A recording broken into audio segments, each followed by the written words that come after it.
Oh man, Ben, this is it, our poker movies episode. We've been talking about doing this for months. I'm so excited to be talking about such classic characters as Teddy KGB and really going into Matt Damon and Gretchen Mol. And I mean, come on, John Malkovich is just so funny. I'm so excited to finally be talking about. Let me stop you right there. We're not discussing that movie at all. We're discussing three entirely unrelated poker movies than Rounders.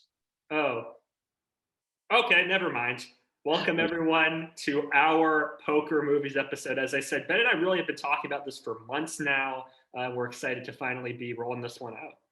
Yeah, so for over a year, almost a year and a half now, we've discussed poker television and sort of poker adjacent media, whether it's a podcast, a book, a YouTube video series like from All In Magazine, but really I think the most commonly associated media when people think of poker, they think of those like old school poker showdown, 5-card draw, cowboy hats, James Bond, poker and movies really, even if poker is not the main part of the movie, poker scenes in the movie is really such a huge part of the pop culture zeitgeist in America. And so here we are covering three different poker movies. Some you might have heard of, some you might have never heard of, some good, some bad, some accurate with poker, some very inaccurate. And we're going to discuss all of those points and more here on this episode of the Two Fish at the Table podcast.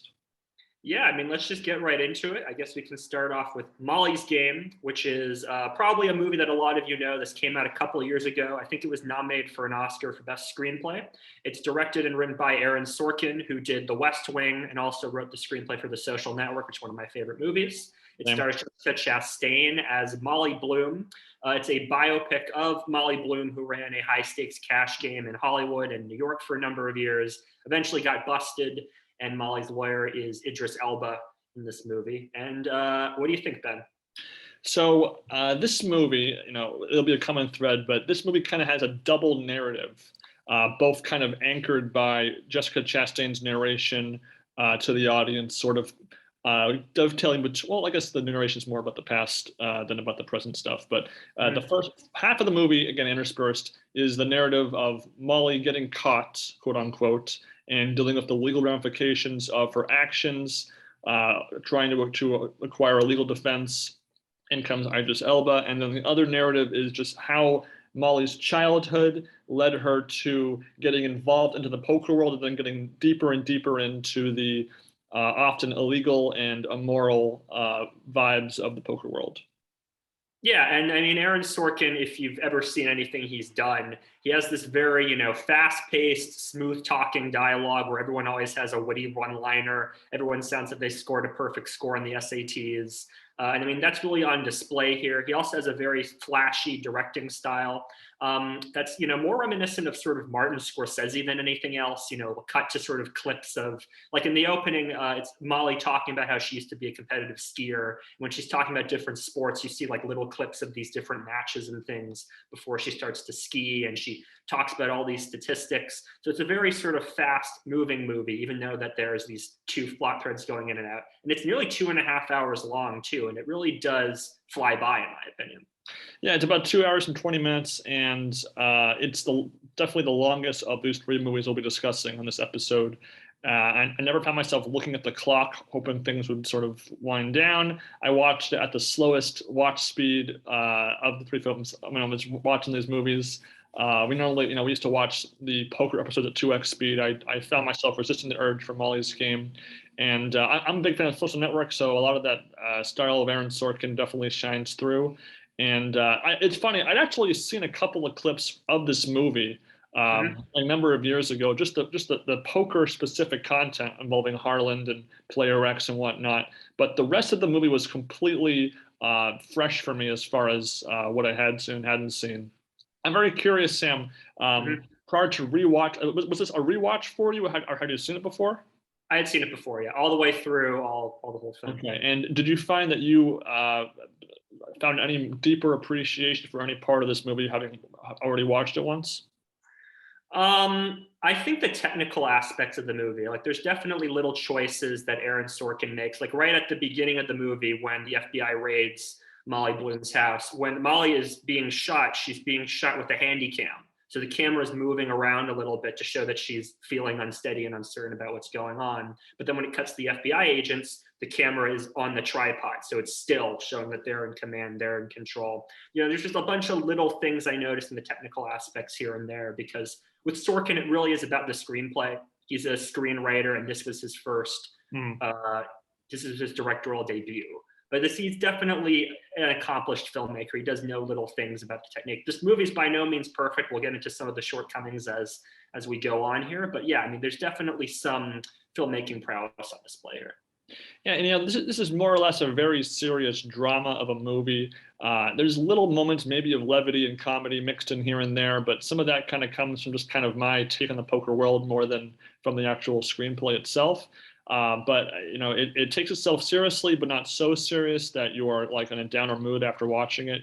Even though the ending isn't the happiest of endings, it's not a bleak ending either. It kind of sits somewhere in the middle there, where everybody kind of gets what they deserve morally, in a sense. This is my first time watching this movie from start to finish. I really enjoyed it. It's by far my favorite of these three movies that we'll be discussing today, both from an entertainment standpoint and from just my subjective audience reaction to a viewing experience on for this movie. And I was taking notes about just the poker of the movie and not so much focusing on the actual plot, because I didn't want to distract my brain while taking notes while watching. And I did enjoy how it's not a poker movie. It's about poker illegal activity, but the intricacies. I mean, it gets into a little bit of that with like cash games and the culture behind during kind of that height of the poker boom in the mid to late 2000s in particular.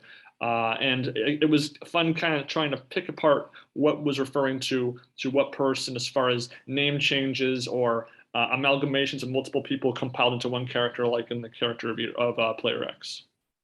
Yeah, I mean, getting into the poker in terms of how this movie develops, the poker comes after, again, the character of Molly Bloom's introduced. We understand that she has a lawsuit against her. We're not quite sure yet what exactly is going on.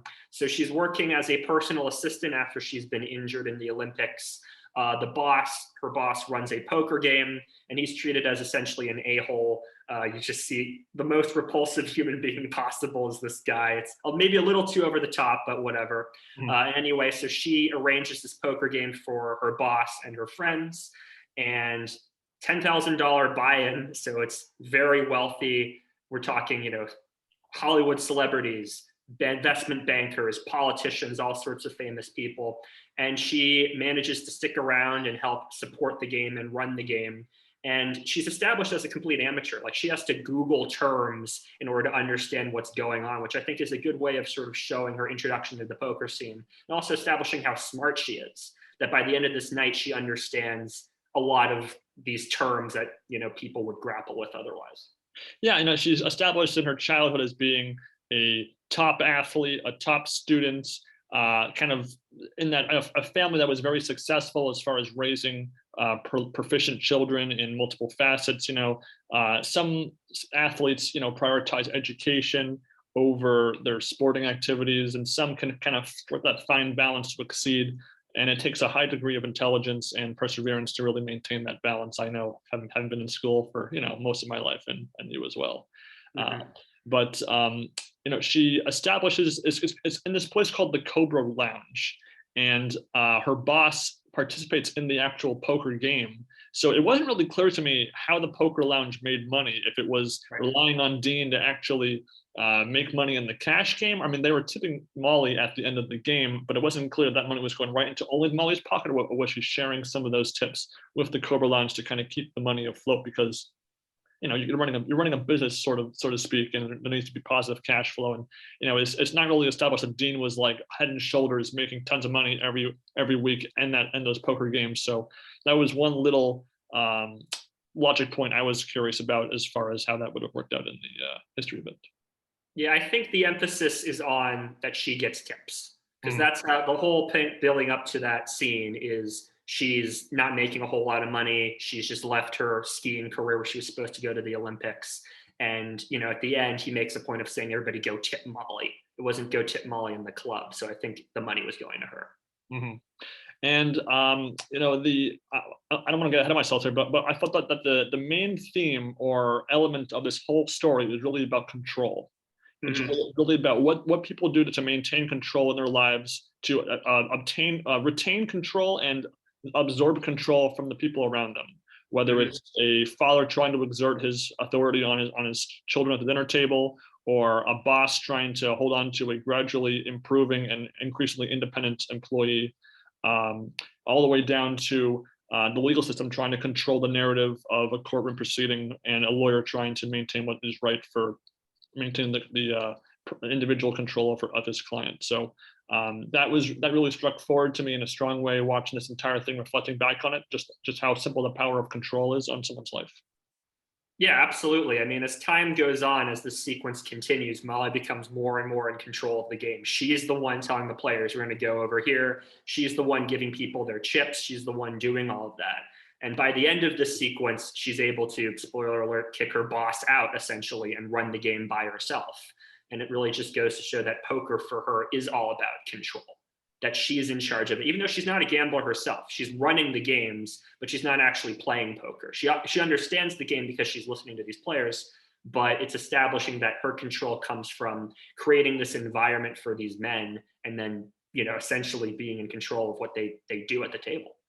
Yeah, and really her narrative as on running these poker games kind of has a three-part timeline. The first being the Cobra Lounge, the second part being when the game moves to LA, where player X kind of gets more into the mix as far as controlling the stakes of the game, who gets invited, and the dynamics of who will play there. And then after that, the game does move to New York, where things take a drastic shift as far as the legality of the poker game.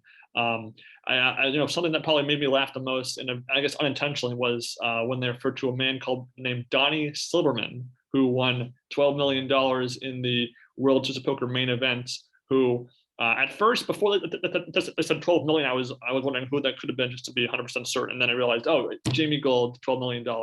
Even though they showed clips from like 2016 main event, which is kind of funny, 06 and 2016. It's 6 in there, so I guess that's a tying thread there. But that it speaks to just even players that we've discussed in our past podcasts are playing a role in poker history, and so much in this movie as well. Yeah. Do you know who Player X is? Well, Player X, I think it's just kind of cliche among fans online of assuming it's Tobey Maguire. Yeah. But really, in reality, he was a amalgamation of multiple players put into one persona, which makes sense. But from a movie standpoint, you can't really have 4 players being either X, Player X in the story. So I understand that was a narrative shortcut for the movie. Yeah, and he's played by Michael Cera. I mean, Scott Pilgrim plays this terrible, mean, bullying poker player, and he does a really great job of it. I mean, he's talking players out of hands. There's this great scene where he's got this other guy who thinks that he has the nuts and manages to talk him out of folding, and then shows his 6 deuce and says F you. I mean, it's a fun little scene. It's kind of funny how 6s are a lucky number in these poker movies for a lot of players. Yeah. In the LA poker game phase of the story, obviously Player X ups the stakes, and then we get introduced to 2 poker caricatures, first being Bad Brad, and then Harland get introduced. And the introduction of Bad and Harland is kind of the highlighted poker kind of moment of the whole movie that you can probably see on YouTube with a good number of views there. And the actual breakdown of that hand is done very professionally by the directing staff and the editing staff, having Molly explain kind of the action very quickly, because this is a movie, the plot's got to keep going, but it explains the psychology and the dynamics of the hand all in one sequence, and it culminates in why a sort of quote unquote top poker player, Harland, could make the incorrect fold to a total amateur, which was I kind of had to break down, would that have really been realistic? Well, you have to remember that poker was a very different game 15, 16, 17, 18 years ago, with a lot of amateurs in the game. And we so often talk about what a poker player should do in a situation, and how someone not knowing that can mess with the circuitry in a poker pro's brain as far as making the right choice. And this is a great example of how that can happen. Yeah, and they also established that they'd never played with each other before. So Brad had, Harlan didn't know how terrible of a player Brad was. And also Harlan had been talking about throwing a party for his wife. She was sort of distracted, wasn't really thinking about it when this hand happened. I mean, I kind of half call bull on that idea that he didn't know about Bad Brad, because poker is such a social game that I feel like Harlan should probably know who he's playing with, because he's got, contacts at the table, and he's obviously there because he, got an invite or something. And or so I thought that maybe, like, I don't know. Yeah. I bought the sequence, but like there's a 10% of my head that's kind of like, well, I mean, I get it, but I feel like, it's not the most realistic thing it could have been, even though it's not going for pure realism. But that's just my little, Yeah, and the other thing is that this is the only real hand where it's like that, where the action's really broken down and the action's really explained. I mean, there's a couple of circumstances, like I mentioned earlier, X bluffing the other guy off the hand. Molly explains that this other guy thought he had the nuts. He's usually good, but he folds the hand anyway. I mean, this is the only time where poker action's really broken down and explained to the audience. So it was a bit of like a stylistic break for me when this happened. I still liked the hand, but I would have liked to have seen this a couple more times throughout the movie. I mean, there is the ace king queen's hand where it's maybe like half the detail of this hand. Obviously the action put a bit differently because it's an all-in on the flop situation. But I get your point. But again, this is not a poker movie. It's more of a crime movie. That poker was the crime, I guess you could say. I mean, if you call it a crime, it's more of a legal. Legal. I mean, it's a biopic too. It's kind of a half biopic because it's based off a book. So there's a number of different identities that this movie is wearing. So, obviously, it depends on how you want to analyze that. But again, we've so far only discussed the flashback, story of how we got to this point, half of the movie. I think it is important that the breakdown of what half of the movie is for the running time. It's a bit more skewed towards obviously the like what led up to that point in her life before Idris Elba comes in. I would say maybe it's like 2/3, 1/3, maybe. I mean, a lot of the movie is conversations between Jessica Chastain and Idris Elba. She's trying to get him as a lawyer, even though she doesn't have the money to do it. He eventually agrees to be her lawyer. And over the course of the movie, he sort of comes to respect her.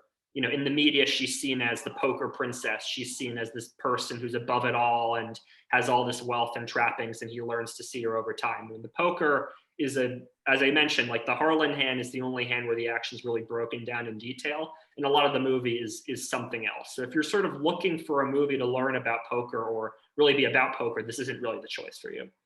That's true, but I kind of have my 3 favorite moments of this movie, and 2 of them are in the Idris Elba half of the movie, if you want to call it half. So to be fair, it does balance out pretty well as far as what I was enjoying most when I was watching this movie.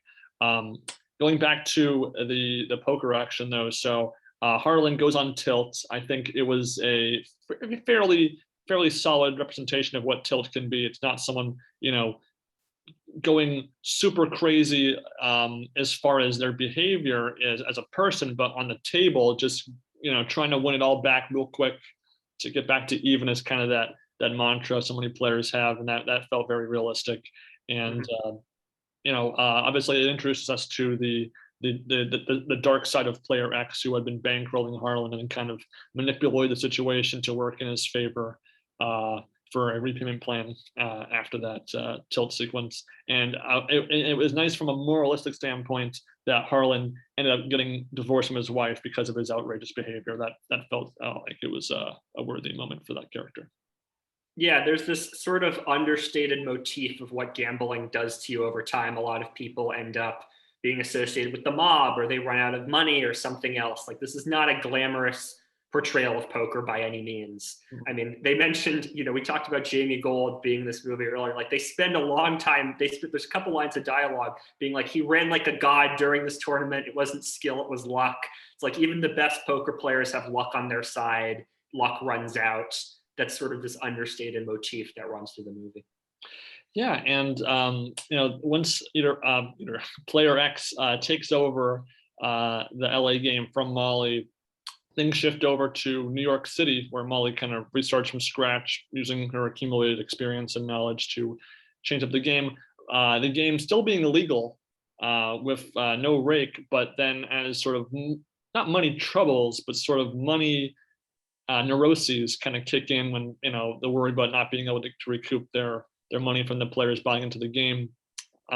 There's a great sequence actually where a pot gets really big amongst a lot of rich businessmen, and just the simple act of taking a few chips out of the pot and putting it on the little rack at the table constitutes the rake for the hand, which I saw from my cash game experience last year. But just seeing how simple it is, a game can go from legal to illegal when literally all someone's doing is a lady is taking 2 pieces of plastic out of the middle of the table and putting it on a rack in front of her. That goes from legal to illegal just like that. Yeah, and they set it up with Molly having run a completely legal game in LA. Everything's going well, and then somebody she's working with is like, you got to take a rake, you got to just do it, and they just do it. It just feels so insignificant, but it marks a turning point in the movie and in her behavior. Yeah, it was again a very small moment, but for me it really demarcated how even the smallest of details in modern society can cause a drastic shift from both a legal standpoint and from a logistical standpoint when you're conducting some sort of operation to make money. Right. Yeah. And so once the New York game is in full swing, the mob, both the Italian and the Russian mob, kind of end up getting shoehorned into the situation because where there's money, there's mobsters. That's just that's exactly right. Yeah.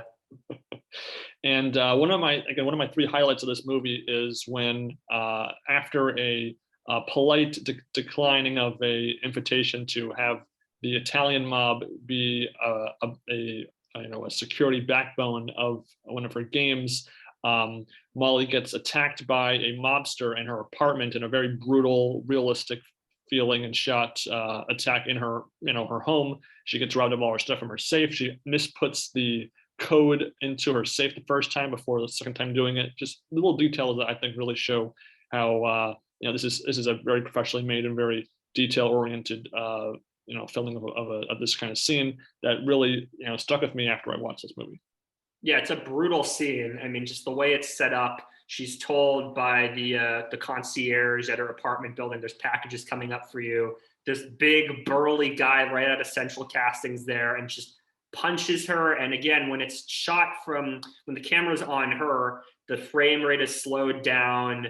The camera's moving around at different angles to again show just how disoriented she is. And then after the fact, she's shown lying on the floor for a long period of time. Then she has to clean up the blood off her own wall because she can't call the police after being beaten up by a mobster. Then she has to put makeup on her face. I mean, it's so accurate. You get a sense of that fear from, again, as we mentioned, just a little act of taking those chips and putting it on that rack has led to all this. Just that escalation is incredible. And it's the only sequence of like pure violence in this movie. I mean, there's definitely aggression, there's definitely yelling, there's definitely pushing, but this is really the only violence in the whole movie. And it's kind of like when you go to a haunted house and the first 10 turns of no monsters, but then the 11th turn gets you with a monster. It's kind of that effect too, where you're invested in the action of this poker scene, but really it's not the mechanics of playing poker are not super intimidating or violent or scary.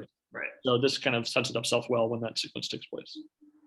Yeah, I mean, that's really the beginning of the end for this. She's about to sort of there's a Christmas break, so she's sort of able to recover, put on the makeup, and then there's this other poker player who's this sort of like drunk loser guy.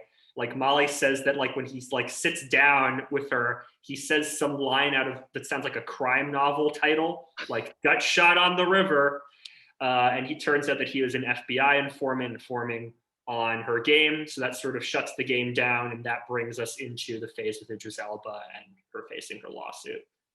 Yes, and so I think we're kind of talking about it chronologically, but I want to mention that I do love movies that mix up the timeline narrative when it's done effectively.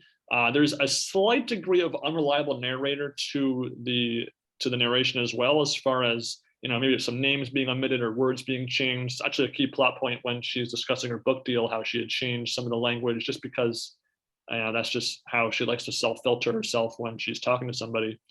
And so again, those are tools for storytelling that I really enjoy in general. Mhm. But again, as we're, the Idris Elba half, I think it's only fair to cover that as just as much as we cover the poker half. So Elba, I am not super familiar with his line of work. I've seen him in The Office. I've seen him in trailers for different movies that I have not seen. But I have a lot of respect for his acting chops, and he really holds his own very well in what could have been a very forgettable role in a lot of other stories or a lot of other actors, because most movies might have focused primarily on Molly. It's all about her. It's her name's in the title. But Elba really kind of, I think, controls his camera presence on screen when he's in that half of the film with Jessica Chastain. Yeah, when I was telling you about this movie, I said the best part of this movie are the interactions between Jessica Chastain and Idris Elba, and I really agree with that. I mean, having a writer like Aaron Sorkin who can write that kind of snappy, escalating sort of style of rhetoric. You say something smart, well, I'm going to say something that's a little bit smarter to make myself seem smarter. And then you say something that seems a little bit smarter than what I'm saying, and kind of go back and forth like this. It really works when you have two really great actors who can deliver these lines well. And Jessica Chastain and Idris Elba are those actors. And the scenes with them focuses on their rapport and them getting to know each other, and her trying to win him over and convince him of her worth and her morality. It really it all works together very well. And I mean, again, like 30 minutes of this movie are just these two characters in rooms talking to each other, and there's nobody else. And maybe you're saying to yourself in the back of your head, I want to get back to the poker. Where's the mobsters at? What's going on here? But it is just engaging enough between these two actors and their characters that you can just watch an hour and a half of this. I mean, to any savvy moviegoer, you probably know that the first scene they meet, they're going to disagree on something, and he won't agree to work with her. And then they'll have a scene later, well, he'll think otherwise, and then he'll come around, and eventually he'll stand up for her in court. And that does happen, but I think it's accomplished extremely well, because it's a great scene in kind of Molly's first sort of arraignment in court, where Elba is sitting 2 seats over from her, and he's constantly switching seats with his seat neighbor to talk to her. And it's really during this sequence that he changes his mind and decides he wants to fight with her to get her off these ridiculous charges. And it accomplishes so many things at once. It accomplishes the drama of him making this decision as a character. There's some comedy, some levity in him continually swapping seats, swapping back again, saying something more. And that was something that I was not expecting. I doubt that's how it actually happened in real life. I mean, I guess it's possible, but it really worked for me. That was, again, one of my top 3 moments in this movie was that scene. Yeah, absolutely. Yeah, I mean, you mentioned how there's sort of like a big scene in court, that in a traditional movie, there'd be some big scene in court where he gives some big speech on her behest. It's not in court in this movie. It's a conversation with the prosecutors toward the end of this movie, after you've had, again, all this drama play out. You learn about Molly's story, that he gives the big speech to them. And it's a great speech. And I mean, Idris is acting his heart out. You really get a sense of how much he cares about Molly Bloom. And then the prosecutors just charge her anyway. Like, after all that, she just still cannot overcome this poker princess reputation. And it's almost heartbreaking. It's like, darn, she can't. No, it is a great monologue of sorts, and it is not only delivered well, it's acted well. It's one of my, again, my 3 highlights of this whole movie was that sequence there. My only gripe with that sequence is that it's supposed to kind of contrast to how the judge makes his final ruling on Molly, where he kind of says she is not worthy of punishment with what her actions were. And I think that's it's a morally correct ending, but I would have liked to have gotten a better sense of the judge as far as what brought him to that decision, as far as how the evidence was shown to him by the prosecution, or knowing a bit more about what his history as a judge was. I mean, they allude to it here and there, but that doesn't, what we were alluded to earlier in the movie doesn't really tie into the attitude he adopts when he's making the final verdict. Doesn't take away from the plot or from the monologue by Elba, but I just thought there was a little bit of a dissonance there. Yeah, I'm with you. Yeah, but overall, again, I just to not cloud the message here, I think this is a very enjoyable movie. I think you mentioned you had some other gripes about the movie overall that I don't think you've discussed yet. Yeah, I'm not a big Kevin Costner fan. So Kevin Costner plays Molly's dad in the movie, and there's this scene where Molly decides to go ice skating. I had a feeling you'd say this. Yeah. Yeah, and Kevin Costner just happens to be there. And I remember when I saw that scene for the first time, I thought it would be like, oh, it's a hallucination. Like she sees Kevin Costner standing on the side, or she mistakes it for somebody else. But no, Kevin Costner is actually there. And he's a psychiatrist. And they have this like 5-minute scene where he's like, I'm going to give you 3 years of therapy in 3 minutes. And then they just go through this whole scene. And again, I mean, Sorkin's great at the staccato back and forth dialogue, but it's just like it just kind of comes out of nowhere. I don't really feel it's super necessary. I just also think Kevin Costner's character is just kind of the cliched, over ambitious dad sort of thing that I've seen in a lot of movies. Yeah, I mean, a couple other problems I'd say, like Aaron Sorkin's dialogue again comes up with these sort of very quippy, witty liners, but it also makes a lot of the characters feel very similar to each other in terms of how they talk and how they present themselves. Like you have all these characters from all these different walks of life, and they all, again, sound like they could pass the SAT with flying colors tomorrow. Like it doesn't quite feel realistic. People never misuse words. They never misphrase something. They always have something they can just come up with. Yeah, and I mean, again, as a director, I think he's competent, but not something that's like, he's not like Martin Scorsese tier or anything. And yeah, I mean, I'll stop you there because that's true, but he does come across that good in comparison to the next two films we're talking about. Just to be fair, relatively speaking. Yeah, and I am using Martin Scorsese for a reason. We'll get into those two films later. Okay. Yeah, I mean, again, this is a very enjoyable movie. I'd say, like, again, if you're looking for like a poker movie per se, there's a couple of good moments for poker in here, but it really is about Molly Bloom's character. It's about how Jessica Chastain and Idris Elba fend off against each other and work together, less so than it is about poker. But again, it's still an enjoyable movie, just, not 100% perfect. I mean, I had a lot of the similar problems with you with the ice skating rink scene with the dad, but I did at least appreciate that it tied well into the overall theme of control, maintaining, what you believe you need to do to make your life work. Obviously, the dad being a cheating, unfaithful husband. I mean, you kind of lose a certain degree of credibility with any of your family when you adopt that and try to still take a moral high ground afterwards. Yeah. But again, being someone in the medical field, I can appreciate that, sometimes these deep-seated issues do sort of affect you developing as a young adult, especially as an athlete. You get put into the spotlight as an adult so early that I could kind of buy into some of the background logic of how, his philosophy on his daughter could kind of, be correct. But yeah, a little bit strange. Not to mention he's completely absent from the middle part of the movie. He's a big part of the flashbacks in her childhood and whatnot, and then completely gone from both halves of the narrative in the middle act of the movie. So just to kind of come back at the end, seemed a little cliche, a little unearned. But again, we're talking one 5-minute scene out of a 2-hour, 20+ minute movie. So, and it comes at kind of the dramatic peak in between some of those dramatic ending scenes. So I can kind of look past it because if it was clearly a part of her story, I assume some conversation like that did take place in her real life, as it would be in the book. So I guess I could take some narrative liberty with that being the case. Did you mind the Crucible references? It was funny because at first I was a bit down on the whole daughter just kind of being there of Elba. I mean, it added some layer to his character, but it didn't seem like there was much of a requirement for it for the plot. But then when they tie in the Crucible, I kind of smiled because, again, I read the Crucible in school for English class, so I could at least sort of connect the dots there. So I didn't mind it that much. Yeah, I'm an English major, so yeah, I like the Crucible. So yeah, wouldn't say it's the greatest play ever written, but it's good. Yeah, and it leads to a good line with Molly referring to the value of maintaining her name, which again is a direct reference to the Crucible. Yeah. So if you're going to give this a score of out of 5 Mollys, how many Mollys would you give this? I'm going to give this one a 4 out of 5.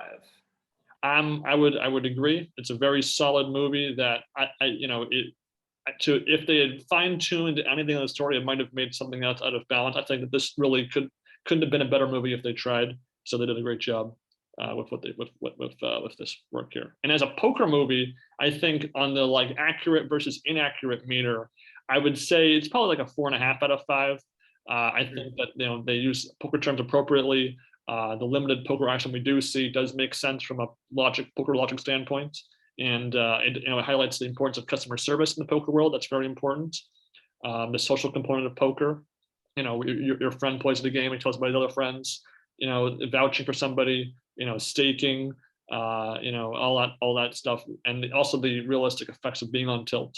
So, and also, of course, the Ace King Queen hand kind of has very similar graphics to ESPN Poker main event action. So that was kind of cool too. So again, for me, 4.5 out of 5 on the poker side. Yeah, I'd say that's about right. Maybe a 4 on the poker side. I would have liked maybe, again, a couple more hands, like I mentioned, with the Harlan hand. But yeah, I mean, I think it's a fairly realistic portrayal on cash games. I can't say I'm super experienced on cash games, let alone high stakes cash games. Right. But my experience with them, it's very similar, and I feel like it's accurate of what this high stakes cash game would be like. And it gives you a sense of what this world is like on this level. Molly's insights about so many different things in life come from just conversations she overheard at the poker table. And I think that that's a really interesting angle to explore. I agree. So I think that about covers this first movie, Molly's Game.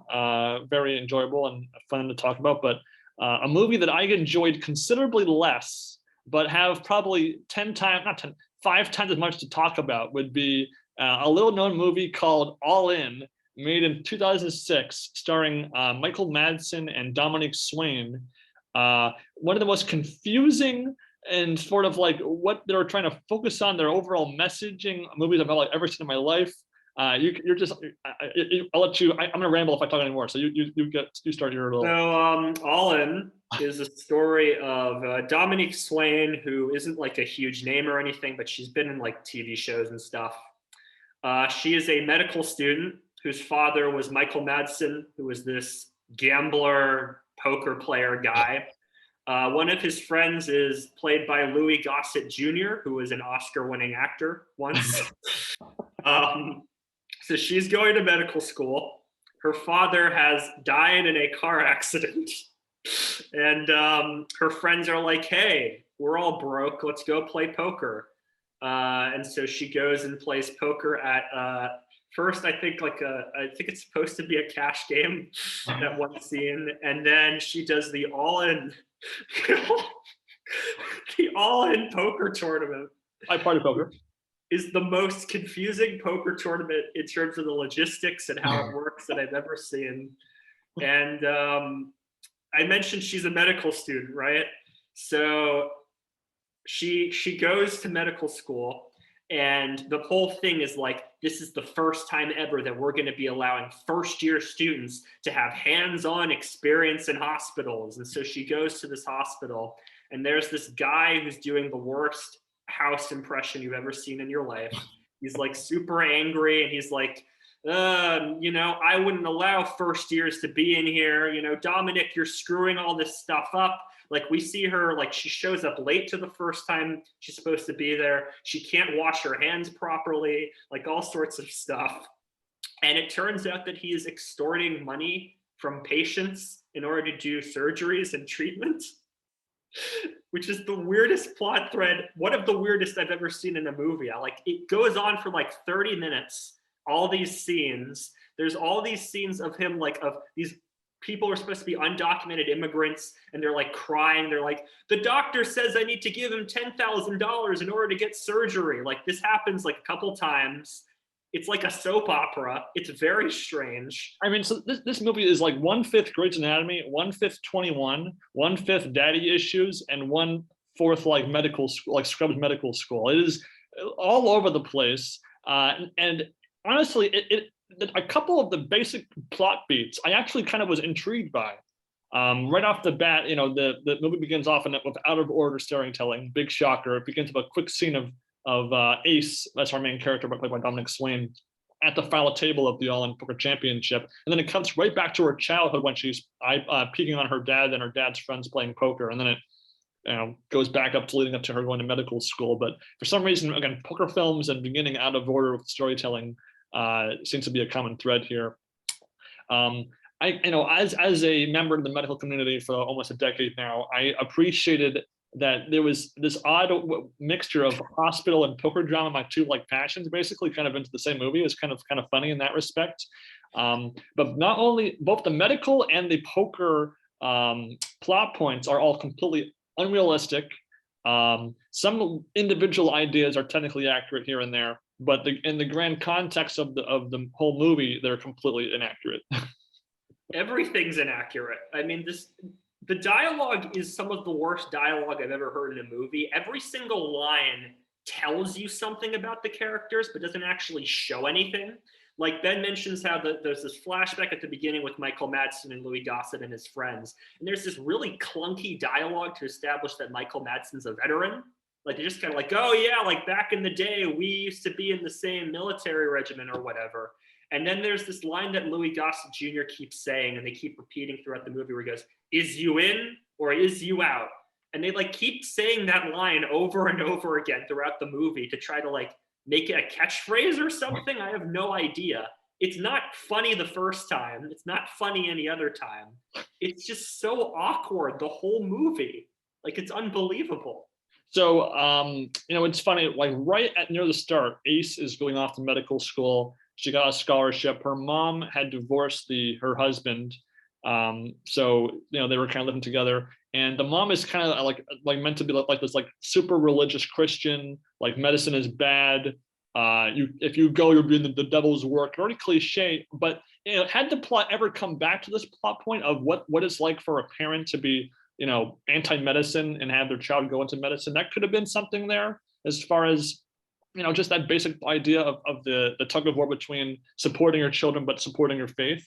That could have been something. She never appears the rest of the movie, so that was a sworn opportunity.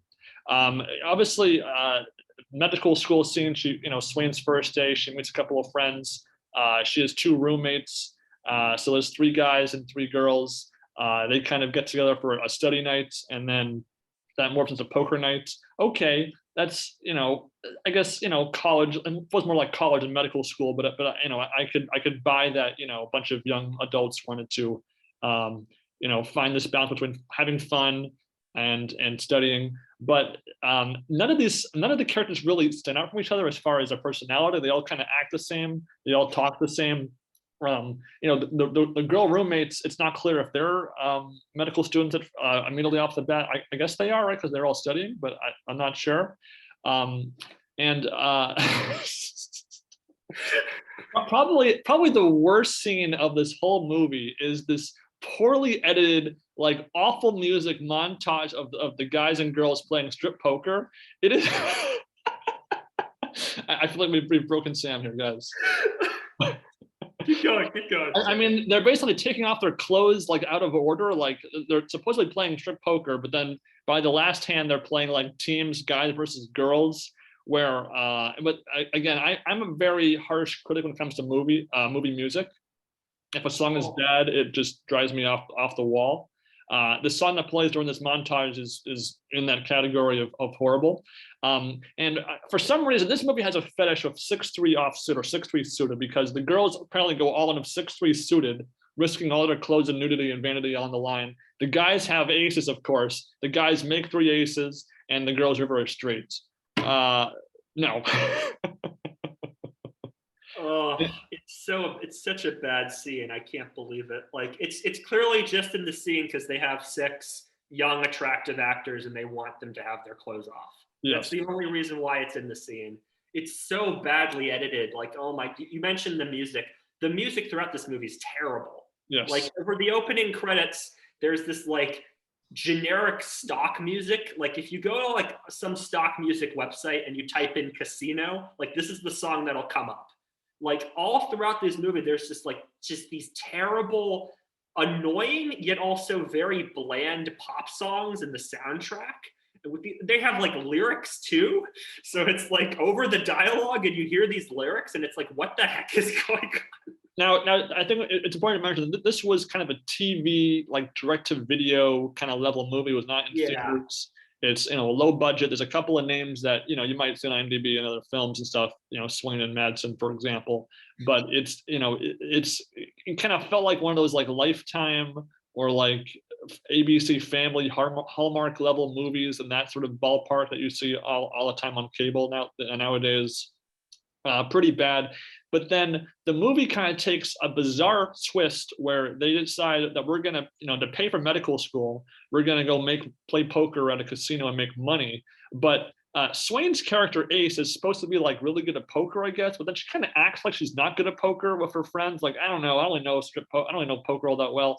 And then all of a sudden they decide we're gonna go the 21 route, where we're going to have this team-based approach to poker. Everyone has like one role in this like gang. I'm going to look at I'm going to get some people to stake us. I'm going to look for the video footage. You're going to do the math. You're going to study the patterns. Like a really weird approach that doesn't really that we never actually see like a plan be put in place. There's kind of one scene where they meet around a hotel room. Okay, we're going to do A, B, and C, D, and then go. But we don't really know how they incorporate all these different ideas into making money at the table. Yeah, like I said, you're told what these characters are. You're not actually shown what they are. There's this scene where Ace and I guess one of the people in the study group is supposed to be her romantic interest are meeting together, and the guy goes like, yeah, like I noticed the little details, but we never see that in the movie.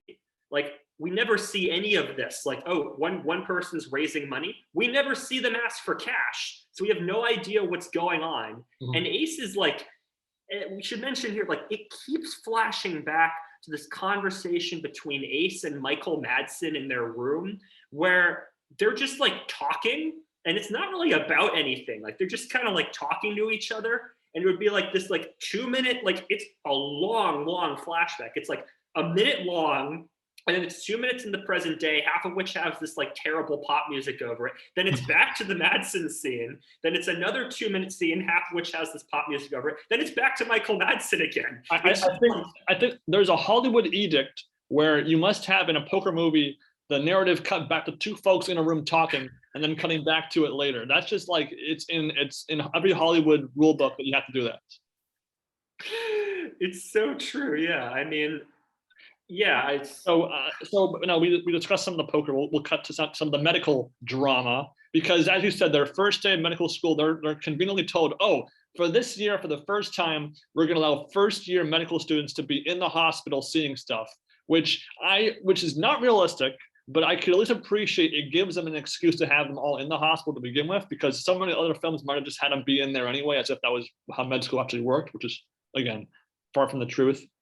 But we get all these sort of cliche doctor characters, the understanding teacher. Oh, I know you can do it. I trust you. You're smart. Work hard and he'll respect you. The stern, oh, you must do what I say, or you're going to be on your ass here. Forget your medical school loans. And again, not realistic in the slightest.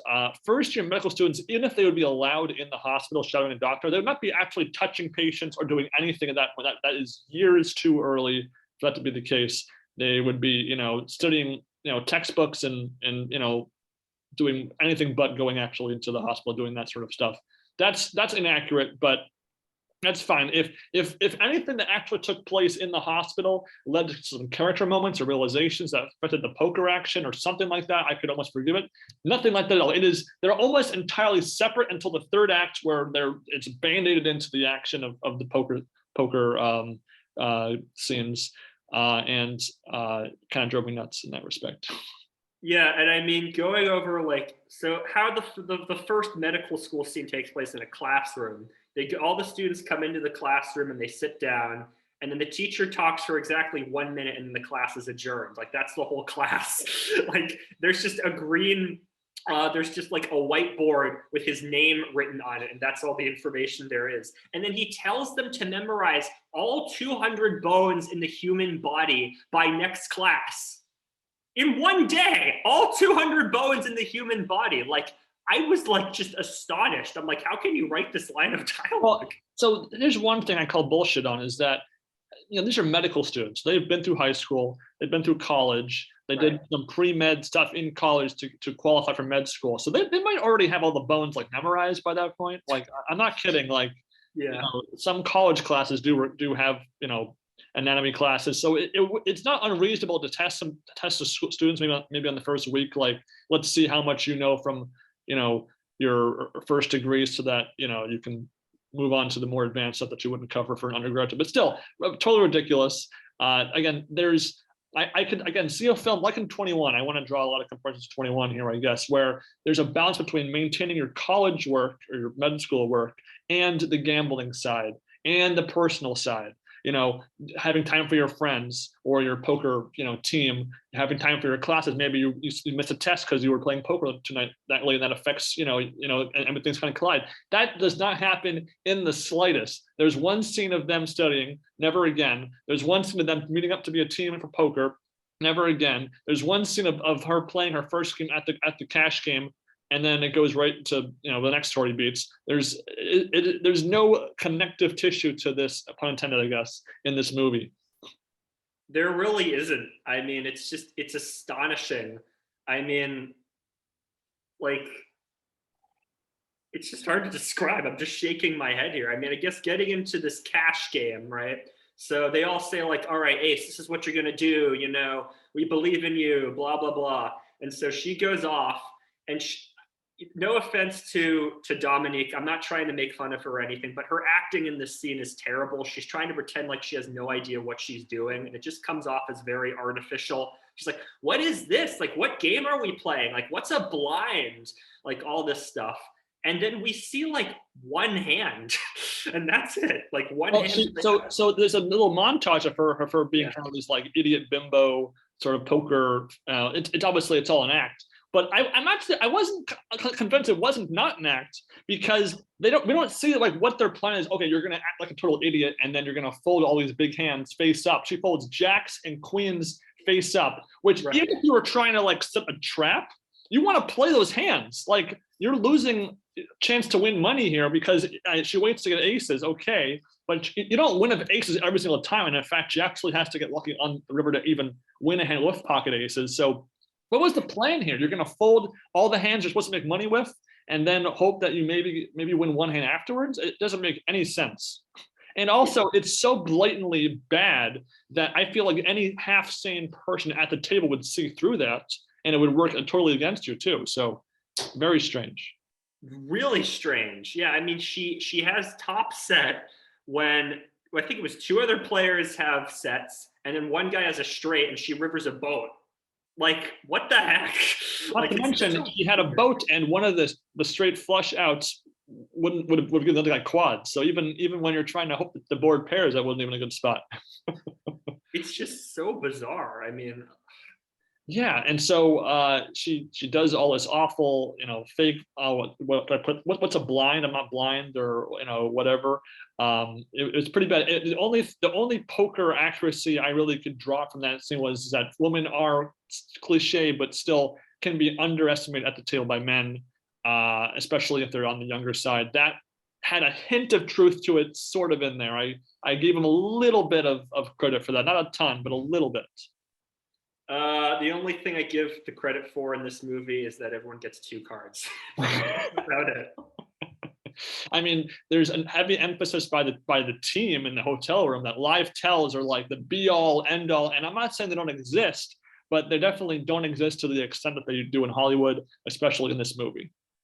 Yeah, I mean, the tells are just so exaggerated. It's how long people act before they make a motion. It's, things like, your nostrils flaring, like just really cartoony stuff.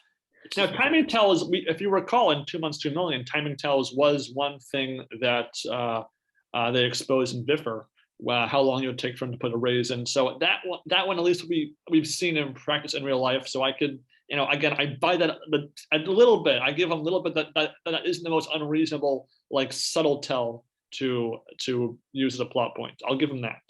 I feel like you would notice it long before the characters did, though. 4 to 8 seconds, like that's a big jump. Like I feel like you would notice that, but especially when these guys are supposed to be like, I noticed the little details, like I'm fine-tuned. Again, they establish that, and then it takes them all the way until they're three-handed for them to notice that tell. We'll get to that beat later, but yeah. Yes.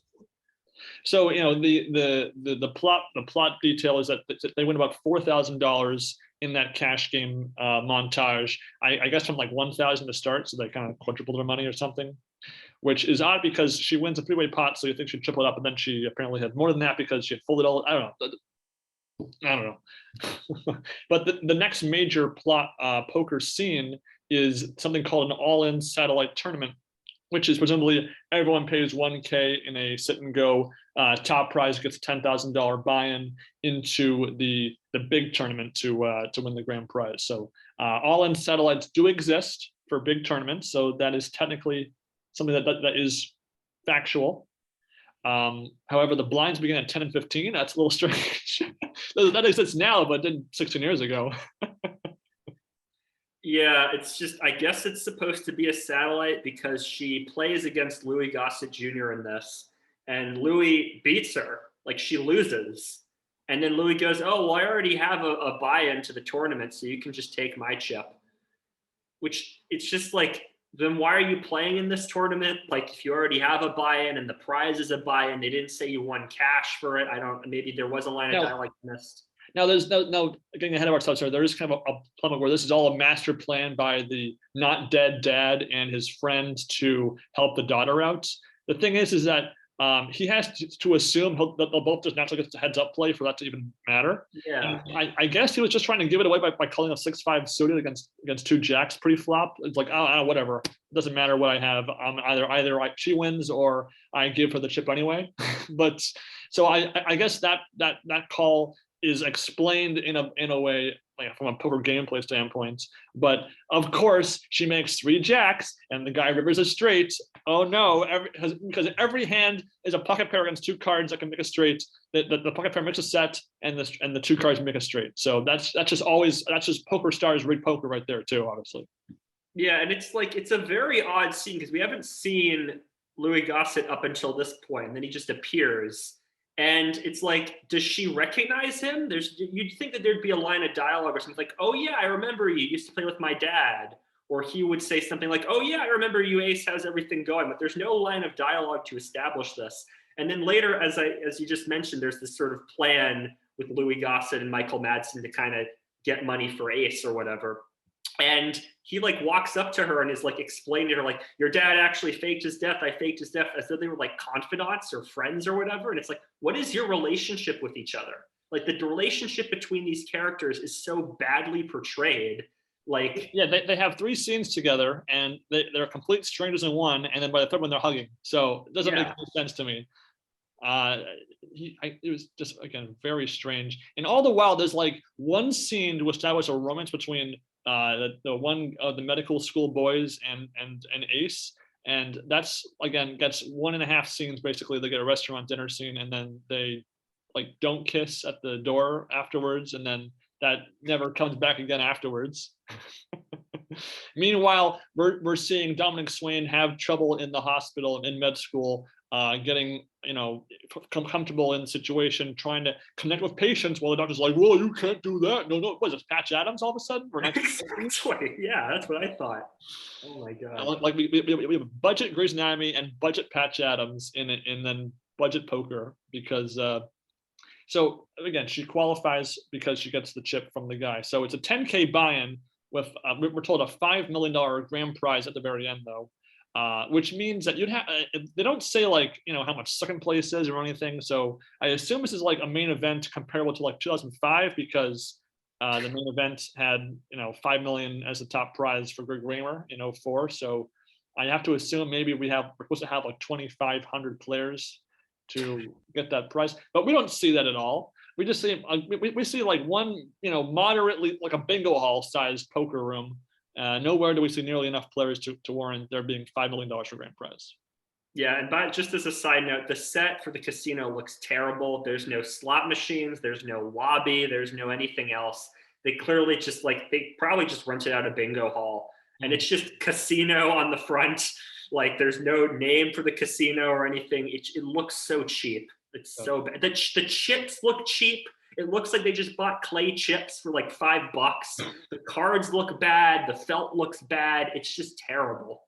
And so the next poker sequences of the first round of the tournament, not the first day or the first flight or the first level, it's the first round.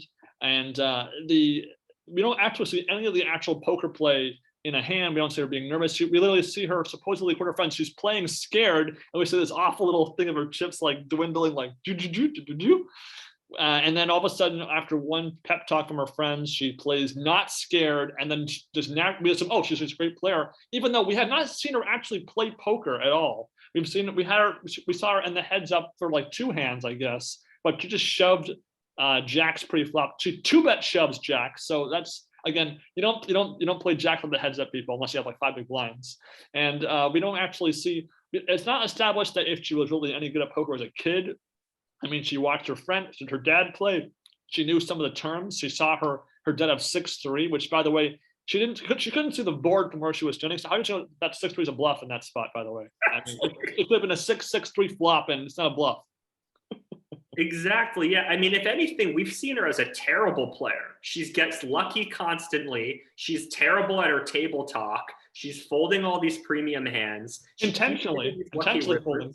Yeah, she only gets a buy into the tournament because Louis Gossett gives her a chip, right? If anything, and then in medical school, we see her screwing up all the time. So it's like, this person's completely incompetent. Like, what do people see in her?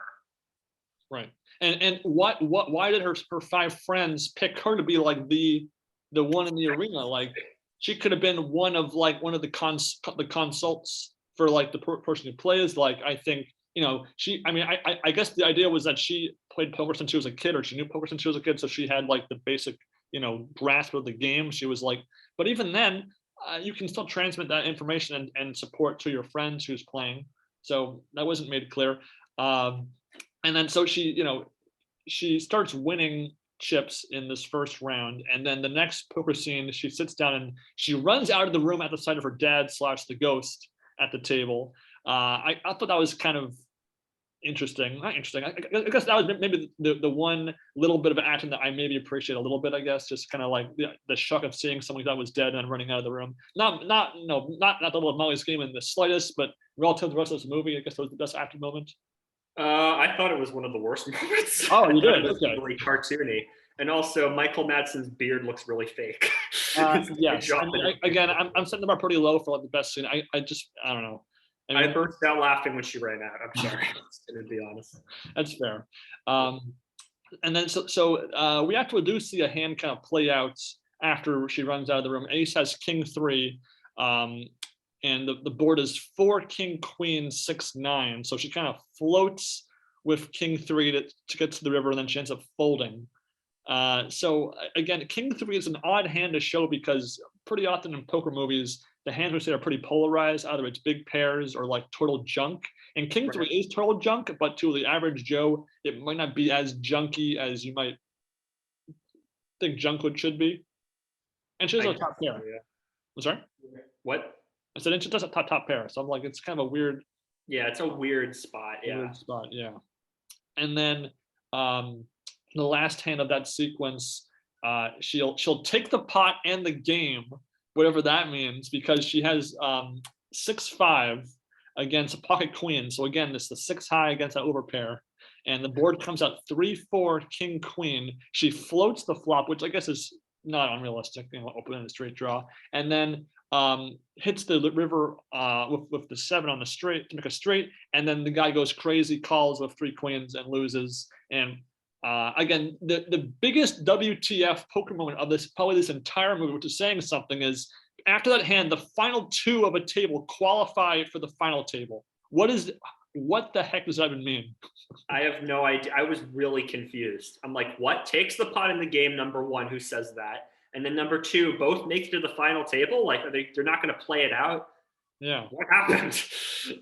Yeah, I mean, I remember in party poker a number of years ago, there were these tournaments where the top 3 of a table of 10 qualified for the next round. I forget the word they used for it, but that was definitely a thing. But for a live tournament and for the final 2, that just makes 0 sense whatsoever. It's very confusing, yeah. So I guess that was part of day 2 of the tournament, because day 3 is going to be the final table. And they were shown in a quick segment in the start of the movie, but we see 3 kind of cameo appearances by 3 people, 2 being actual poker players, John Juanda, Eric Seidel, and then Mark Cuban. Yeah, I mean, you say they're cameos, that's generous. We see them in the opening, we see them as the final table's being introduced, and then they leave, and that's Yes. it. Like, they must have given them free sandwiches or something. I have no idea why they agreed to be in this movie. Well, I think Cuban was probably playing some poker. This is the poker boom, so he wanted to kind of be cool and be on table. And this wouldn't be the only poker movie to use actual poker players as fictional characters in the movie. You know, Renner's had Johnny Chan in it. Lucky You had like 20 or 30 poker players in various scenes throughout the movie. So it was not unheard of, but to only have two and to literally give them absolutely nothing to do is even weirder. Yeah, it's just very strange. I mean, yeah, just like, I guess that we should talk about the big twist kind of the movie, which Yeah. is so Michael Madsen goes up to Dominique and is like, hey, there's this poker player called the Doctor, and I can't get a read on him, and nobody can. And guess what, everyone? It's the jerk doctor from the hospital. Well, that's one of two twists in the movie. The first one was the dad had faked his death, or that he's thought to be dead after he lost a big poker game to some mystery guy, and like the worst set for a car scene and for a poker scene, possibly in movie history. It's like in this like totally dark room with like lights over it, but the whole set is just dark around it. It feels like they took like a high school auditorium and just put cameras on one side and put like a black curtain behind it, and that was the whole set. And so again, he had faked his death to avoid having to pay off a debt. So that's a crime and being a coward. So he's a criminal. He's a criminal coward basically at this point. He's so good at poker that he lost his wife and his daughter, and he drinks, and you can't even, he loses one hand to some like irrelevant character that has no relevance to the rest of the story after that scene where he loses the hand to him.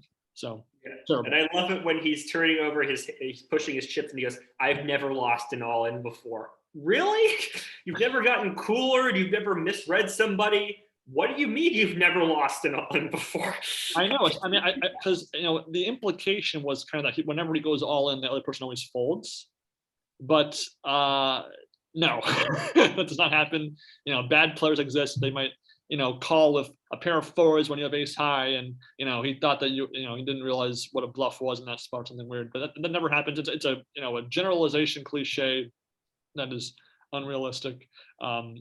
So the Doctor is at the final table along with again Joanda, Seidel, Cuban, Ace, and Michael Madsen. So of course all of the extra players at the table whittle their way down until only 3 players are left. Some of the poker action actually is a bit more, I guess, more realistic. I mean, like second pair calling a second pair is a thing in poker. I think when I was younger, I definitely thought second pair was a weak hand, but this at least captured the elements of hand strength when the table shrinks. That was technically accurate, I guess. I'm reaching there, but something, right? I'm not going to bother reaching. I mean, yeah, I mean, with poke, a lot of these hands were just like, they're just too short in order to really be effective. We don't see a lot of the action, so we don't understand how hands build. I mean, most of the time it's just like you just see their whole cards and then some action, and then it's on to the next scene. I mean, the Doctor bluffs with 6-2 at one point, and the crowd cheers like it's this big move. It's 6-3. Very strange. I think it was 6-3, right? 6-3, excuse me, or whatever. I don't lucky know. Hand. It's the lucky hand of the whole movie. Come on. Yeah, it's just very unusual. And then like the Doctor has this tell where he takes 8 seconds to bluff when he doesn't have a hand, and 4 seconds to call. Which again they should have noticed a while ago if they're these genius tell readers. And then the Doctor, I guess, notices that Ace figured out his tell and then only takes 6 seconds. And there's this shot of her friends like standing up beside, like, oh no, he figured out his tell. And then Ace just calls him and he goes bust anyway. So it's just like, I thought there was kind of a comment to it being 6 seconds all of a sudden. Like it's kind of funny how that would kind of happen like in like sitcom. It'd be pretty funny in a sitcom, but for like a serious like poker drama movie, it doesn't make sense. It doesn't make sense. It's just and so it's funny because they established the top prize is $5 million, but they don't establish what second place is, which kind of gives off the implication that there's like no prize for second place, Exactly. or third place. Because I mean, the doctor loses, but third place should be realistically maybe like $2 million, maybe $1.5 million. Yeah. Which is even for a doctor, that's a lot of money, especially when I'm about to incur a lot of legal bills. So it's not bad. But I guess he wins nothing because it's an all for nothing tournament, which in that case would explain why the field was so small. Because if it's all for first prize, it's a terrible money prospect, though, by the way. But if it was all for first prize, then I guess they'd only have to have like 550 people. But nonetheless, that's again, I'm trying to play devil's advocate for the poker in this movie, Sam. I'm sorry if you aren't. But yeah, I'm just not buying it. I'm sorry, I don't get it. I mean, it's just how the tournament is structured. Yeah. Just everything. Yeah, and I mean the doctor busts. There's this very funny moment a little bit earlier in this where Ace like throws a CD toward him and is like, that's a confession of one of your residents talking about extorting people. There's also another funny moment where after the doctor busts, Ace is bringing the chips and she just like looks at him like this, like trying to say like intimidating. On that point, players don't like reach halfway over the table and reel chips. The dealer pushes it over to them. That's not realistic whatsoever. I mean, some players, if they're a little bit shorter or have short arms, they might lean over a little bit to pick up some chips, especially if there's a lot of chips in that pot. But the way they do it for how small the pots were, not real at all. Yeah, so then he and then by heads up play, it's dad against daughter, but the chip stacking in front of them is disorganized. Like the chips aren't even, then there is no organization. Unrealistic as well. Terrible. Like the Ace just has like all of these chips like scattered around her. It looks like I can't even describe it. Like it's just so strange. Like they're not organized or anything. Like she's just pushing chips forward like this with no rhyme or reason. Now Rounder's ending sequence kind of had a similar problem, but I would say arguably a bit less messy than how they were displayed in this scene. What? Far less messy. Well, yes, but at least they were spaced apart a little bit too much and a little bit unorganized. But this takes it to another level in that element there. And so there's really a couple hands shown with heads up play between dad and daughter. The dad puts in about 60% of his chips pre-flop and then folds for the last little bits, which at first I was thinking, oh, this is like the worst, that's not realistic whatsoever. And then they cut back to what he had in that hand. He had a straight flush and he was throwing the game. So that at least solved that small plot hole of sorts, I guess. But then if this was a $5 million final table, presumably on TV, there's cameras, there's like a little, podium, that his hole cards would probably have been on a hole cam, especially in the mid 2000s. So that is collusion right there. Whole plan done. And by the way, if you're faking your death, you would not be allowed in a poker game to begin with. You show ID, you have to file taxes, whole plan ruined. Yeah, and if you're trying to just keep your cover, why would you go on a televised poker tournament with all this crowd watching you? Like somebody could recognize you. Your face is on videotape. Why would you go to a televised poker tournament if you're trying to stay dead? I mean, it's just so mind-boggling. Especially if you're hiding from a crime boss that plays poker. And they have it out for you. And for all we know, that poker boss had cronies in that game, or that whole family. It's a lot of money that obviously he tried to avoid paying. So that would only further escalate their means to try to recoup that money in the first place. Yeah, but I mean, Ace wins with 6-3. Makes a runner straight against a set again. For some reason, that's just assume every hand's like that in poker. I don't know. Yeah, and so they walk off. Michael Madsen says to Ace, maybe one day you'll understand what I tried to do. And I'm like, I don't even understand what you tried to do, bro. Like, dude, it just doesn't. And one more thing, it's never made clear what the equity deal was among the six friends. Like, are they going to split the money 6 ways? Does it all go to Ace? Does she get like half? Like that's not a part. Obviously, we're not meant to think that because we had forgotten about that whole plot line, an hour ago. But just bizarre. And by the way, the friend of the dad who was at the final table would never have been allowed to bet on the winner if he was already at that table. That's like it's like an NFL player betting on a game that he's in. It would never happen. And 20-1, no. some guy that was Yeah. dead, so his past accomplishments are now, irrelevant. That would never happen. It's just so confusing. Like, it's trying to end on a happy ending. Like, even though these guys lost, they got a bunch of money because they bet on the winner or whatever. It's like, but it's like, it's not a happy ending. Like, okay, you folded the winning hand after putting a 20-1 bet on this woman so you could profit off of it. Like, that's just sick. It's not fun or anything. It's terrible. Yeah. And so also you would think maybe, like, if I had told Sam there's a movie about a medical student playing poker, you'd think, oh, is it the pull between wanting to be a doctor or being a poker player, right? Yeah. Maybe their family being a part of the plot, because obviously they're going to be like, well, you need to do this. Parents is one thing, other parents are the other thing. Not the case at all. There is no struggle between being a surgeon or a doctor or a poker player. She just plays poker, not even for the money, because there's no scene of her like having financial problems or not being able to pay a bill or being, financially blackmailed. None of that. Plenty of ideas that could have been, applicable to this plot is completely ignored. It's funny. This movie is about an hour and a half, maybe a little bit over an hour and a half long, and it doesn't get anything accomplished. There's no character arc. Dominique Swain's character does not grow from the experience. She just, lucks into $5 million basically. Yeah, she gets lucky all the way through. Her dad gives her the win. Louis Gossett gives her the chip to go into the tournament. She keeps hitting these lucky rivers. She has a couple of people with, spotting the doctor's tell. She just gets lucky. We never had any sense that she's a successful poker player or a successful medical student or anything. It's just so strange. It's so strange. Yeah, compared to a character like Molly Bloom, who we saw her childhood, we see her child. There's a lot of parallels we can only draw between both of these movies, but not a single comparison works out in favor of All In, except that maybe All In has the awful, so bad it's mildly hilarious Narm charm to it. Besides maybe that, this movie is absolutely garbage. Yeah, I'm with you. With talking about comparing Molly's Game to All In for a second, just talking about the flashbacks and the narrator, right?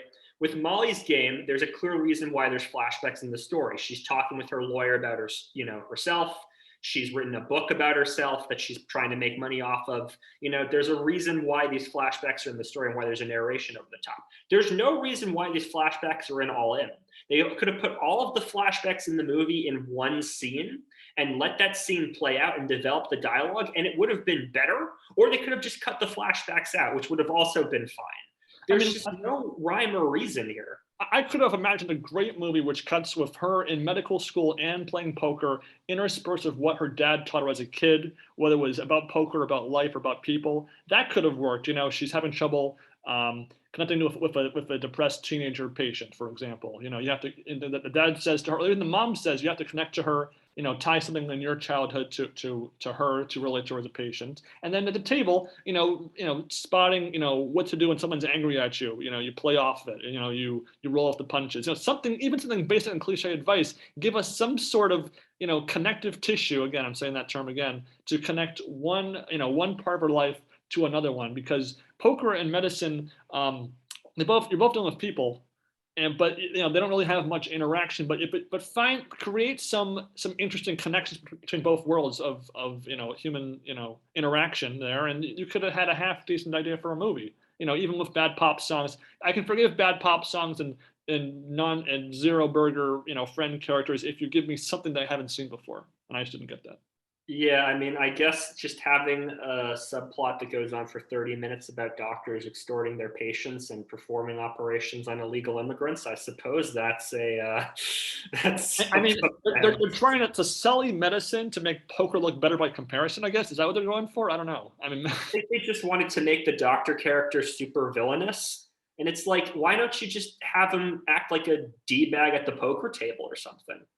Yeah, he doesn't really do anything bad at the poker table per se. Yeah. Besides, not react to her threats of the CD, I guess. But yeah, it's a very strange movie. It is unintentionally hilarious all the way through. The acting is terrible. The makeup is terrible. The music is terrible. Plot doesn't make any sense. 1 out of 5. One out of 5 for the movie. I would say 1.5 out of 5 for the poker, because there was a couple small things that I could maybe justify as being semi-realistic. So not completely fancy poker, but again, pretty far from realistic. Yeah. So moving on. Moving on to our third movie in this trilogy of poker movie watching. Once again, we get out of order storytelling where Stu Ungar, this movie is called High Roller, Stu Ungar story, made in 2003.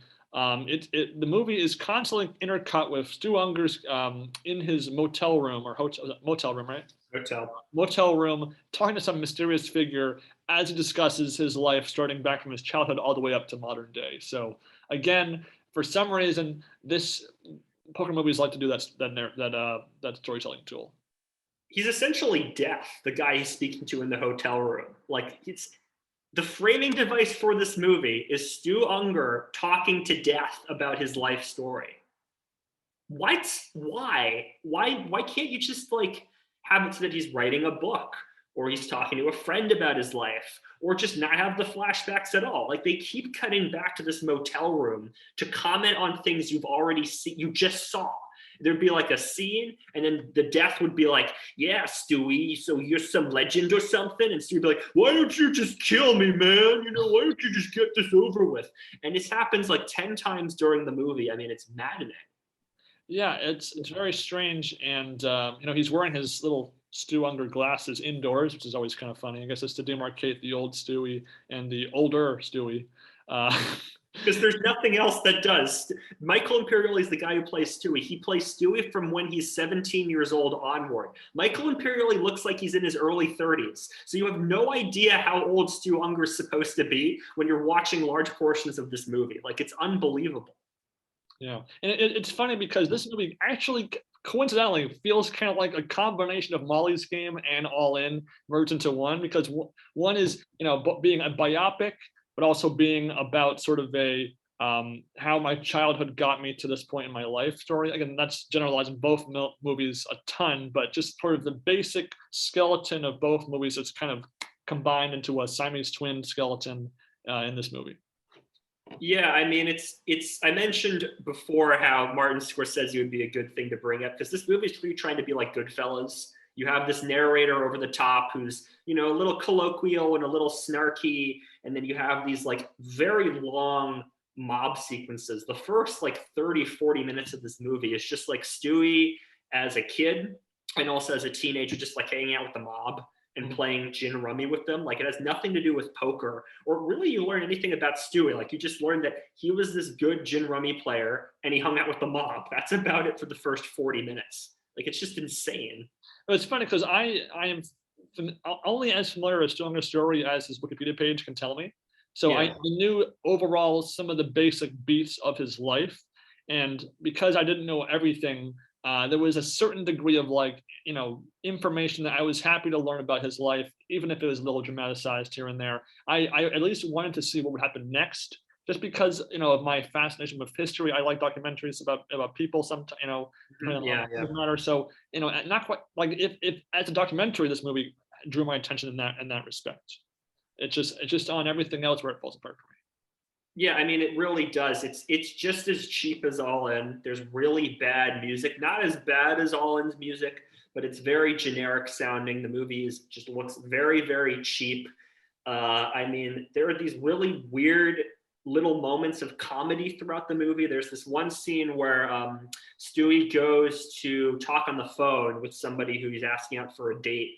And there's this guy in the background who's played by Steve Schirripa, who's from The Sopranos, and he's counting dollar bills.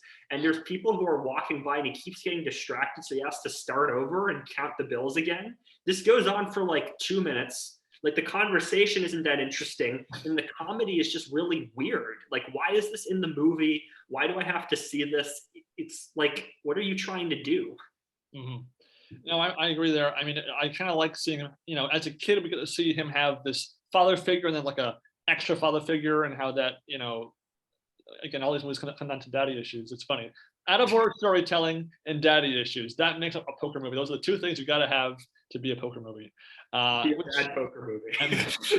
Yes. Well, Molly's Game Molly's Game's good, but Yeah, I understand. So, and again, there's a shift in the movie from gin rummy to poker that kind of happens pretty inorganically, because they kind of imply that he was playing both at the same time at one point without really talking about what drew him from one game versus the other one. But the movie kind of picks up for me a little bit when Pat Morita comes on the screen, because me being Karate Kid, not fan, but aware of it growing up. Pat Morita was obviously I think he's one of the most well-respected actors in nostalgic history. So it was great. I didn't expect to see him in this movie, and also talking about any sort of accent. That was kind of cool, just having him talk normally. So that was amusing. I guess so. Yeah, it's just like his character is supposed to be that he's this sort of Vegas gambler / casino owner who again has some sort of ties with the mob. And there's a couple moments where he's supposed to be intimidating, but he just doesn't come off as intimidating. Like again, he's a decent actor. He does okay in his other lines. But there's one moment he's like, if you go near these tables and you gamble, Stewie, my boy here is going to cut off your fingers. And it just doesn't come off like intimidating or badass. I do think probably one of my favorite scenes though was the gym rummy scene between Pat Morita and Stu Ungar, because just of kind of the side bet nature of Stu Ungar tries to guess down to the card, down to the suits really, Pat Morita's hand, and he gets every card up until the last card right, and then it comes down to, is it the 8 of like spades or the 8 of diamonds? And Morita offers to let him buy out of the double or nothing bet, because he's trying to make money for his boss, so he owes him a lot of money. So that was kind of, I kind of like sort of the small moment of like just sort of his ego won't let him take the safe money and risk winning 6 extra thousand to win 10 to losing 10,000. So that was I guess something I kind of enjoyed. Yeah, that was an okay moment. The montage with the terrible Lady Luck song that sounds like a bad ripoff of Frank Sinatra, not good. You don't learn anything about gin rummy. They don't explain what the rules are. They just kind of throw you into it that he's this gin rummy player. And again, it's like the first 50 minutes. You mentioned it's inorganic, the poker playing. Poker playing just pops up out of nowhere. Mm-hmm. I mean, it's very strange. It was kind of funny because there was a hand of poker where this guy has 7 deuce against pocket kings. The flop comes 7-3-3. There's a 5K bet and a 5K raise on the flop. The turn's a 2, which is a great card for 7 deuce because it means you have 2 more outs technically if you're up against no repair, and it's a safe card for your 7 and whatnot. But they almost make it seem like he shouldn't be. It's a good thing that he got someone to supposedly think he was bluffing with having aces against the kings, when really with 7-2 that's a good hand in that spot technically. I mean, you have top pair and an undercard to the board pair on the turn. That didn't quite sit right with me from a poker gameplay standpoint, how that hand played out.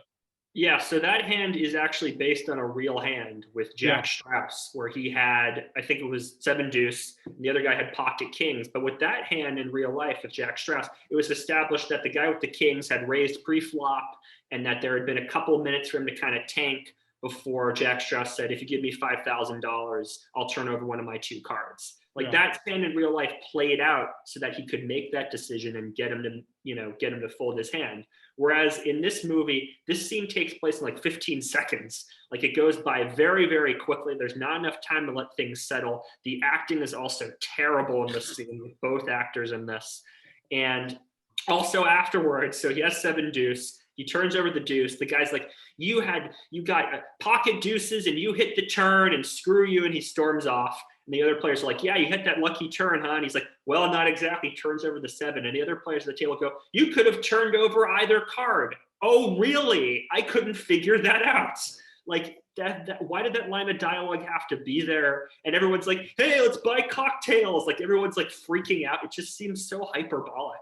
Yeah, I mean, letting someone look at one card is something that happens on like Poker After Dark sometimes, and you often hear the line of, if they let you pick one card, it often means that they're both the exact same, so it doesn't matter which one they pick. That technically had a hint of realism to it, I suppose, and so okay, I'll give them, no negative credit for that detail. But yeah, the poker really is briefly skipped. They do actually show a couple of the winning hands that Stu Ungar had when he won the main event in 1980 and 97. So the 5-4 and the ace-4, that was accurate, which I'm surprised they even bothered showing that to even show the accuracy there. But again, yeah, there's not really any not much poker, not even to the limited extent that Molly's game had poker in. There's considerably less in this one, and it's more about, again, Stu Ungar, who was a poker icon, a poker player, but it's really more just about, the Jim Remy plays more of a role than the poker does in this movie. Yeah, I mean, you mentioned that they show The Last Hand in 80 and 97. They don't even show it in 81. In 81, all we get is a little scene where a guy is interviewing him, asking what's he going to do with the money. And he says, I'm going to start a fund with my daughter. Yeah. Like, that's it. Like, you're not going to show the fact that he won 2 poker tournaments back to back. You aren't going to show anything with Perry Green. I mean, it doesn't make any sense. Yeah, and in 1980, he won it against Doyle Brunson. And the guy they got to play his opponent looked more like Amarillo Slim than Doyle Brunson. So that was a little confusing. They just put him in the hat. They had the Doyle Brunson hat, and the guy just looks so unassuming. It's very strange. Yeah. And so again, so overall, Pat Morita's character does come back once when he puts in an offer for Unger to play in 1997, and he refuses. But I mean, the main in the back half, after establishing his upbringing, the back half focuses more on his loss of his family, the gain and loss of his family, and sort of the tie into drug use. The drug use is shown, but really not shown all that much, and more in favor of sort of like meat grocery store montages. It's very strange. Yeah, I mean, it's just kind of thrown into the story. I mean, Stewie Unger had started using drugs in the early 80s when he was at the height of his career. But yeah, like they just throw in like one shot of him snorting cocaine with a prostitute. And then, he's just, I guess, implied to be high on drugs. There's this very goofy scene where he starts yelling at a player at the table who's Asian, and then a dealer who's black. Like, he says a bunch of racist stuff, and it's very over the top and goofy. And then it cuts into him going back to his house, and it's this like 1.5 minute scene where he's going through the house, like, "Where's my daughter? Where's my wife? You left me, grr." Yeah, it's very bad. I mean. Yeah, and then the plot from there, goes from this big house to going from motel to motel to friend's bedroom, etc. He has to kind of backslide into his friend's place where he has to promise not to do drugs, and then his friend teaches him like how to shop for meat and like groceries, which is very strange because if they'd been established that he didn't know how to do any of that when he was younger, okay.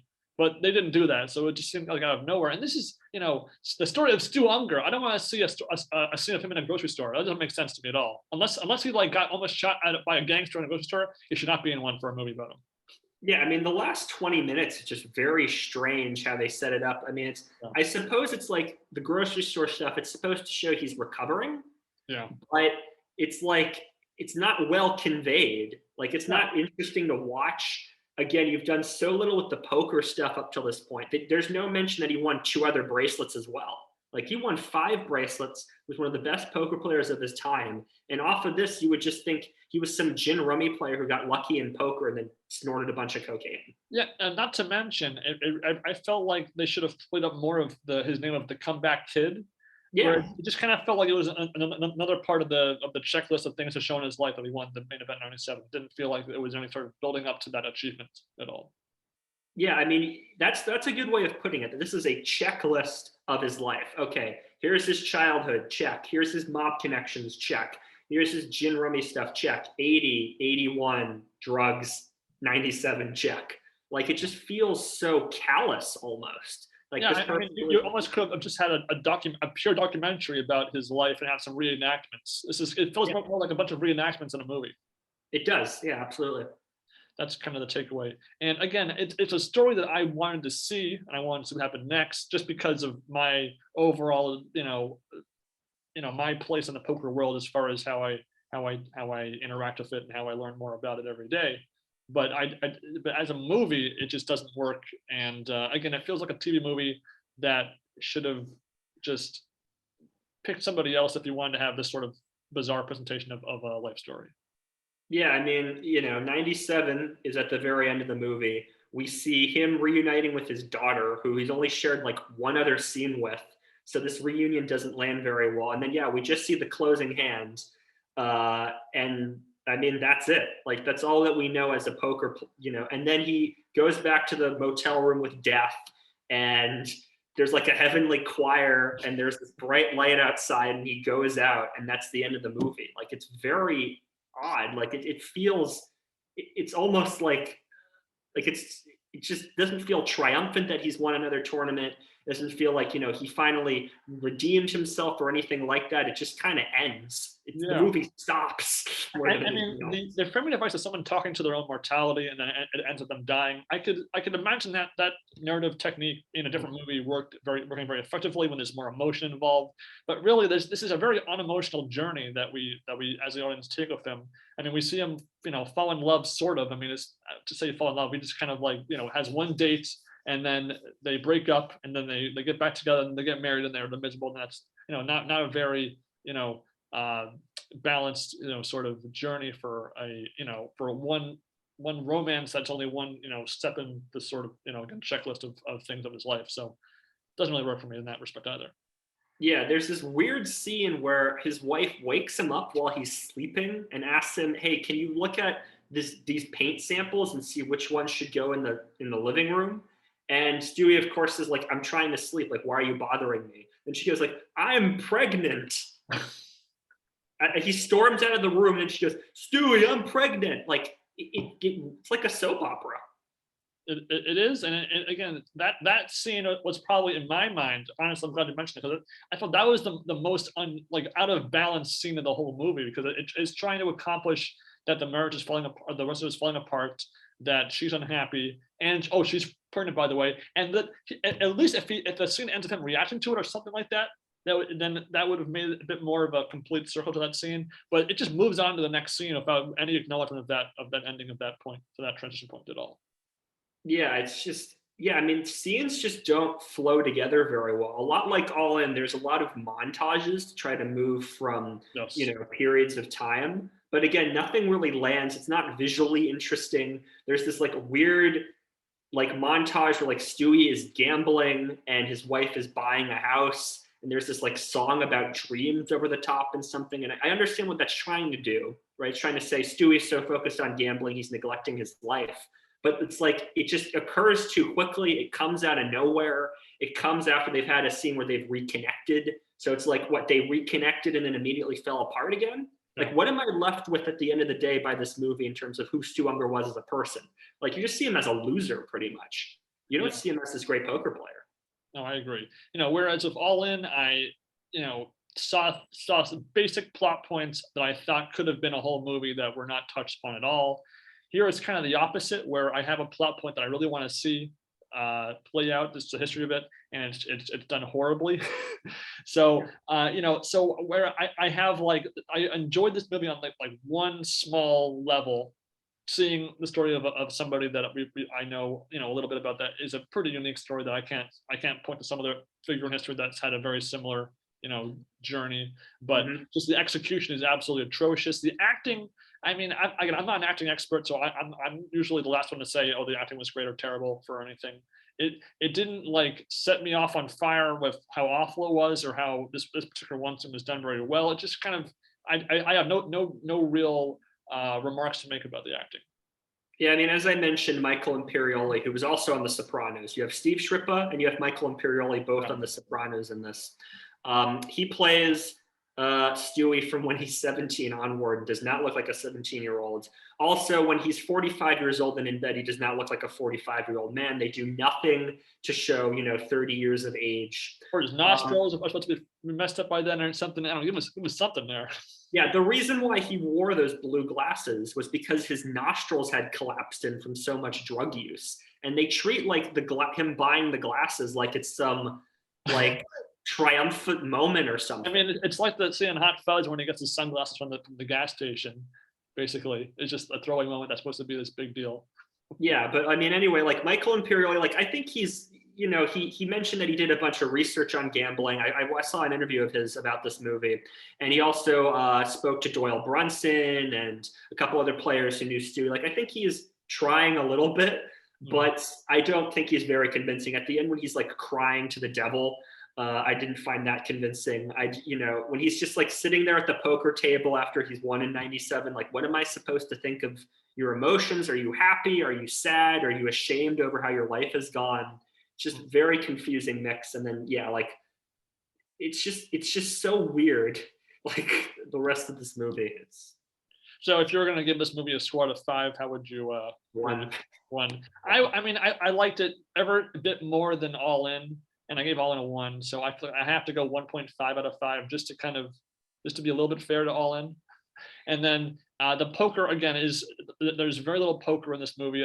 It's not embarrassingly inaccurate, but it's also barely present. So and again, drugs and poker do have some connected history there. So I guess I'll give the poker 3 out of 5 just because it's kind of a default grade. It's not really a poker movie or a poker about someone who played poker in the action of the table. But I'll give it a default 3 out of 5 just to be give it a number. I'm giving it a 1 because I figured this isn't. They spend more time with the scene where Stewie's in a restaurant meeting some guy and eating scones than they do actually playing poker. They spend more time with some guy named DJ than they do on Stewie's daughter. I mean, it's like it's got to give it a 1 out of 5 in terms of the poker here. Well, again, I said poker is and how accurate it is to what real poker is compared to Hollywood poker versus realistic poker. That was my still 1 out of 5 because right, I figured fine, it's so little in this. All right, fine. So there you have it, guys. We have our positive, negative, and very negative thoughts on 3 semi-obscure. I mean, everyone thinks of Rounders, I think, when they think of poker movies, maybe even Casino Royale for number 2, some James Bond scene. But I really enjoyed watching these movies, just having a, my sort of half cynical, half, interested in what I can be surprised by take on watching movies. What was your takeaway from these 3 films? Yeah, I mean, I was looking forward to this. Like, this was really exciting. Yeah, I mean, we chose all 3 of these movies because they're on YouTube for free, so feel free to watch them and offer your thoughts in the comments section below. We will try to get to Rounders and Casino Royale and stuff, but I am glad that we kind of picked 3, at least 2 very off, not in the public sphere at all, not mainstream, having fallen by the wayside movies, and then 1 mainstream choice. I only found out about the Stu Ungar movie because of a reviewer I follow called Ralph the Movie Maker who made a video about this. So like nobody knows about these movies. So yeah, like let's make these things like unintentionally hilarious, like canonical movies. Let's try to make this a meme. Yeah, if you go to like Wikipedia and type in poker movies, there's really not a ton in the world that's considered a poker movie. Yeah. These are technically 3 of them, I guess you could say, but again, the actual definition of a poker movie, it's such a loose definition that if you're a poker pro, a poker amateur, or a poker nobody, you'll come away with entirely different thoughts about these movies when you're watching them. But again, I really enjoyed talking about these. Again, you have some experience reviewing movies, and I always love reviewing stuff in general. So this scratches my itch pretty well. And again, even though I hated 2 of these movies, I still kind of enjoyed watching them still. It just, it's to kill, an hour plus of time watching something and then no one goes on to talk about it afterwards. I still am happy we chose these movies. Yeah, I mean, All In is like unintentional hilarity. Like I could watch All In again. Like that was funny. But yeah, like Stu Ungar, I would never watch ever again. And yeah, again, in terms of future movies, I'm happy to look at Casino Royale. I'm happy to look at Rounders. I just Googled poker movies and a bunch of other movies comes up. Ben, you mentioned 21 a couple times. It's a blackjack movie. It's not a poker movie, but I'm happy to review that. Drew Barrymore? Yeah, there's Casino, there's The Color of Money, there's a bunch of other stuff, there's The Sting. So let us know in the comments section if you want us to review any movies. We'll try to watch them. Ideally, if you can provide them for free, that'd be nice, but I won't require you to do so. And any other suggestions for future content, any tournaments you want us to review, TV shows, we're happy to look at also streams from casinos or podcasts as well. I mean, we maybe can talk about Mike Mattisau's podcast or Dan Legrandi's podcast, whatever you guys want. And obviously, as I mentioned before, interviews, we're down to do 2,000 more interviews on poker. Let us know if you'd like to be on the show. Plus, the World Series of Poker Europe is happening as we speak right now. So any big news developments we'll be discussing in a later episode, no doubt. And guys, again, let us know as usual if you want us to watch your favorite poker movie, or if you made a poker movie, that'd be even cooler. But until then, guys, enjoy your poker, enjoy your movies and TV, and enjoy your poker on movies and TV. Play that 6-3. All right, guys.